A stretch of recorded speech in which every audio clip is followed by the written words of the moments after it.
So in the last segment, we considered Zinn's counter, and really he follows Milgram, counter to the claim that Milgram's experiments on punishment support anything like H, the claim that violence is part of human nature. In this segment, I should say, you might think this shows that the argument from psychology for the claim that violence is part of human nature is no good.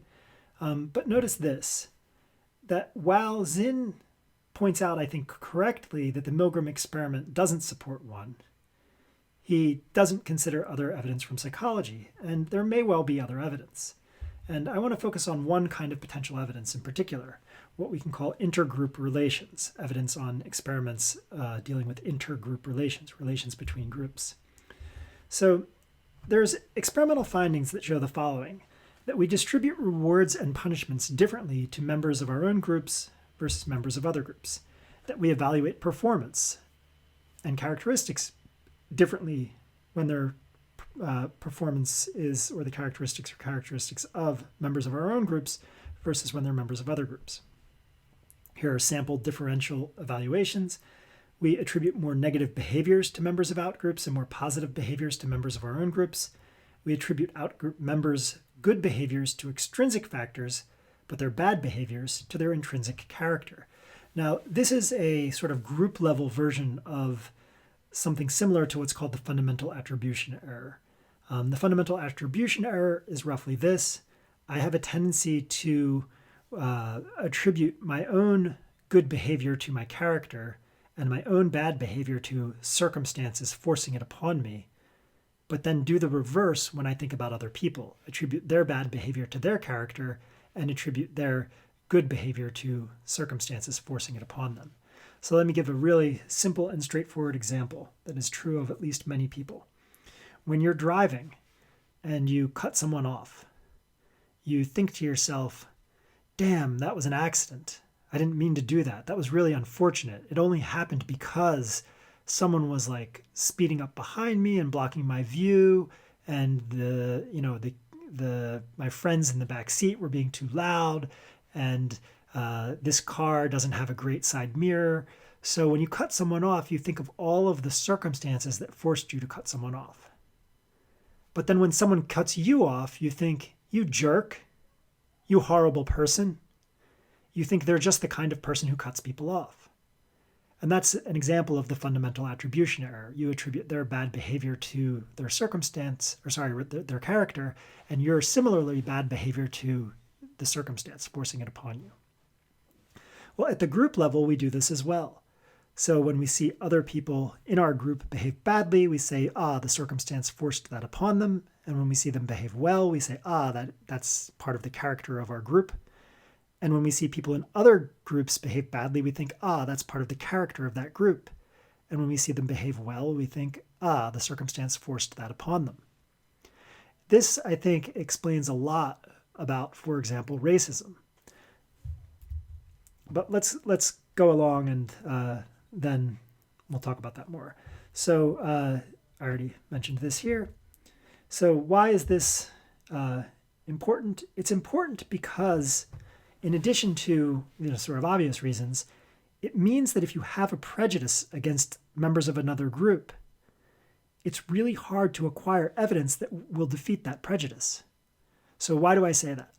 Imagine that you are inclined to commit this sort of group level version of the fundamental attribution error.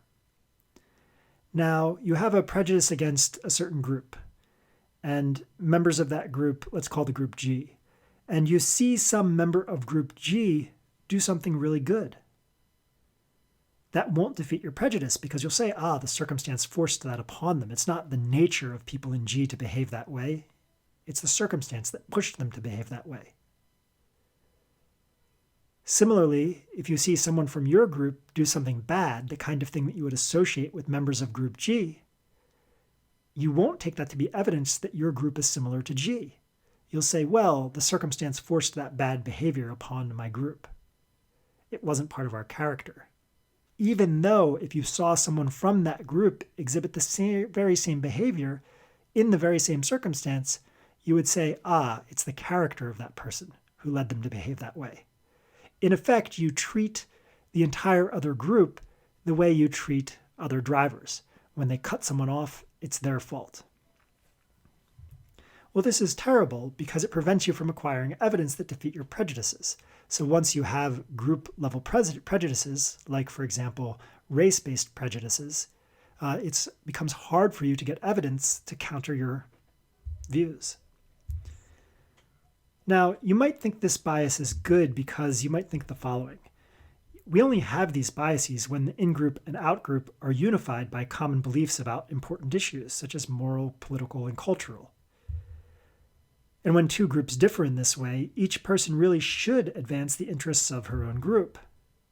Well, if that's right, then these biases aren't really bad. They're not pernicious. In fact, they're good. They promote group cohesion. They promote group advancement. So these biases aren't really bad. Well, this is wrong. It's wrong for a variety of reasons.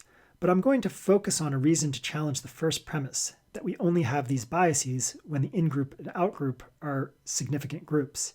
In fact, there are experiments that show exactly the opposite, that show that we have these biases even when the in-group and out-group are entirely insignificant, and even when we know that they're entirely insignificant. So these are experiments on what are called minimal groups. But before we get to the experiments, I'm going to point out that Dr. Seuss, the famous children's author, knew exactly this and used it as a premise. That is, he didn't know the experimental results. Those are more recent than his work, at least most of them are. But rather, he intuitively knew this about human beings. He knew what the experimental results confirm. And he expresses this in his book. He actually does this in several places, but most clearly in his book, The Butter Battle Book. So here's the basic idea of the book. There's the Ukes and the Zooks. They're two peoples, and they're enemies. And they're enemies because they butter bread on opposite sides. One group butters the bread on the top, and the other butters the bread on the bottom. And that is the dividing factor that distinguishes the group, just like you might think skin color is a dividing factor that divides some humans. The Ukes and the Zooks really despise each other. They take pride in their way of buttering bread, insult the other group's way of buttering bread, and they more generally exhibit strong out-group prejudices against one another, often of the very sort that I just described. These prejudices lead them into an arms race, and that arms race threatens to destroy all life. You can see some of their weaponry here, in classic Seuss fashion. The book ends with two of these people standing on a wall that divides the Uke city from the Zook city, and each is holding a bomb, which looks small here, but it's been sort of stipulated through the book that these bombs will sort of destroy massive amounts of life if dropped, that either bomb would if dropped. And the book ends with a child on the side, who's the kind of the protagonist, talking to his grandfather, who's one of these two people on the wall, saying, "Grandpa," I shouted, "be careful. Oh, gee, who's going to drop it? Will you or will he?" "Be patient," said Grandpa. "We'll see. We will see." And that's how the book ends, a rather unhopeful note. Here's the lesson for Dr. Seuss. Once someone groups us along any dimension, however trivial it may be, buttering your bread on one side versus the other, we tend to exhibit the prejudices that I discussed in the previous slides. Incidentally, this book by Dr. Seuss caused kind of a political firestorm. There were people who were very, very critical of him, saying he was trivializing disagreements between various groups. There were, reviews in broadly academic and popular journals like the National Review saying that Dr. Seuss was, thinking ridiculously when he wrote this book. But we can vindicate what Seuss had to say, even if maybe he, was mistaken in certain applications of what he had to say. We can vindicate what he had to say with studies of minimal groups. So what these studies do is they group subjects either randomly or based on some obviously trivial criterion. And I say ostensibly here because they let subjects know that the groups are being formed randomly or based on some trivial criterion. And then they let subjects distribute rewards and punishment to others and evaluate others, both in-group and out-group. So what happens?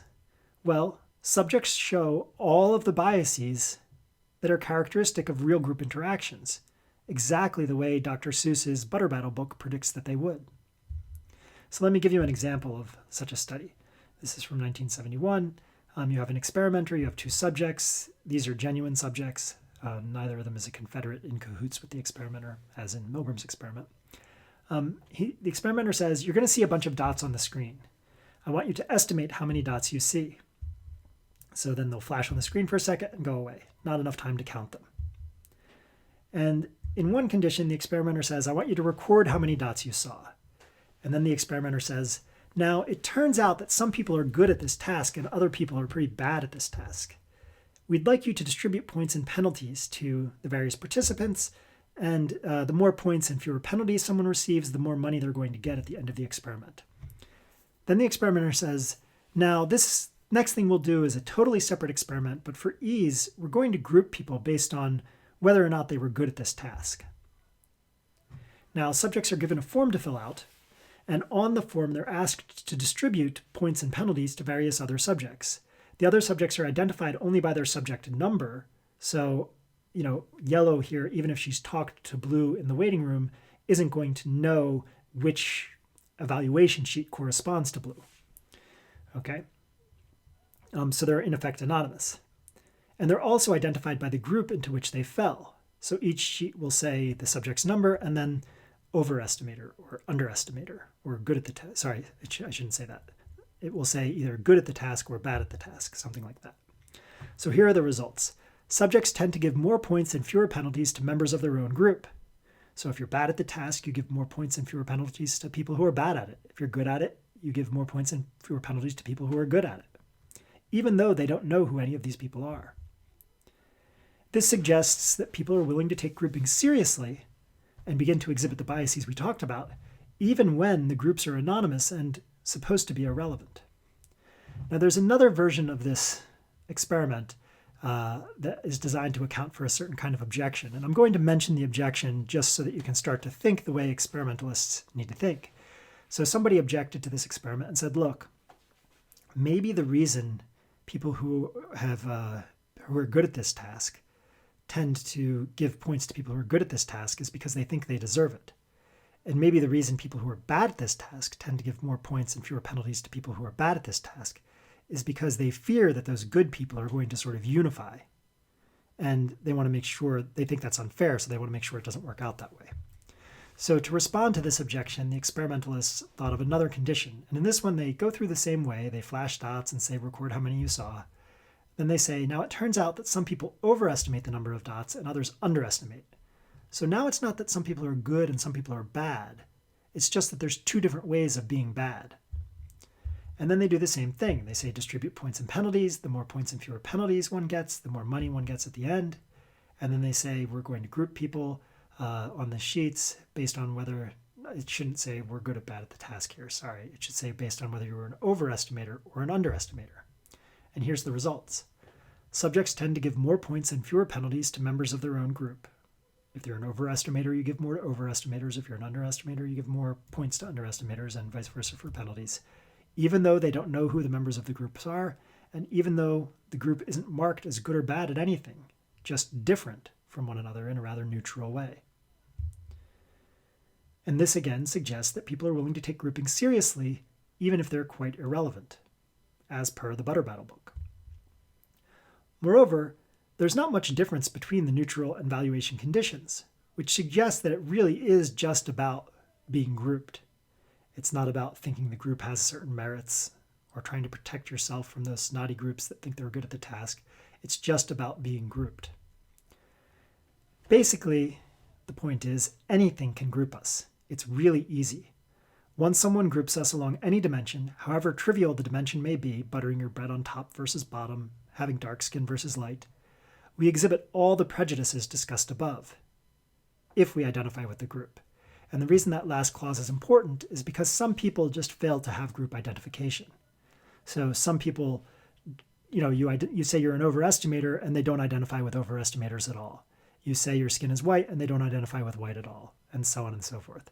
And if you're the sort of person, which is a minority of people, who just doesn't identify with groups, You don't care about your school's sports teams versus any other school sports teams. You just have no group affiliation, no tendency towards group affiliation. Then you're unlikely to exhibit these kinds of biases. So here's the lesson. Whenever you're inclined to think negatively about another group or its members, you should take pause. So, for example, if you're a Yuke and you're inclined to think that most or all Zooks think a certain way or have a certain belief or characteristic or whatever, you should pause, because chances are pretty good that the real cause of your belief is not whatever reasons you would offer in its favor, but rather is a basic psychological tendency to exhibit outgroup prejudices. And thus, despite what you may think, you don't have any good reason to believe that you're right about that other group. Okay, since most of us tend to exhibit outgroup biases in some circumstances, you probably do too, and I probably do too. Now, you might reply as follows: I don't exhibit outgroup bias, and here's my evidence. I never think to myself, since that person belongs to another group, I'll think worse of her, and I never think to myself, since that person belongs to another group, I'll discriminate against him, and so on. Now, in order to understand why this reply is not a good reply, you need to know some rather basic facts about human psychology that we're not going to go through now. I may offer a slideshow where we go through them later. I should say I will offer a slideshow where we go through them later, but we're not going to cover them now. Okay, so back to the main dialectic here. There is some evidence from psychology that we have a tendency to behave violently towards one another, or at least badly towards one another. It's not from Milgram's thinking, but experiments on intergroup relations suggest that maybe we do. What about other evidence from psychology? Well, there is other evidence, but it's all complex, and the evidence on intergroup relations is complex too. So the conclusion we'll draw here is that a dashed line. Some of the experiments that are taken to support the claim that violence is part of human nature don't really do that. Milgram's is in that class. The famous Stanford prison experiments are also in that class. But some experiments may show that we, in certain circumstances, maybe not a wide range of circumstances, but at least certain circumstances, have a tendency towards violence, especially towards people we've identified as outgroup. Okay, and we'll end this segment there. In the next segment, we'll talk about evidence for H that comes from history. That is evidence for the claim that violence is part of human nature that comes from human history.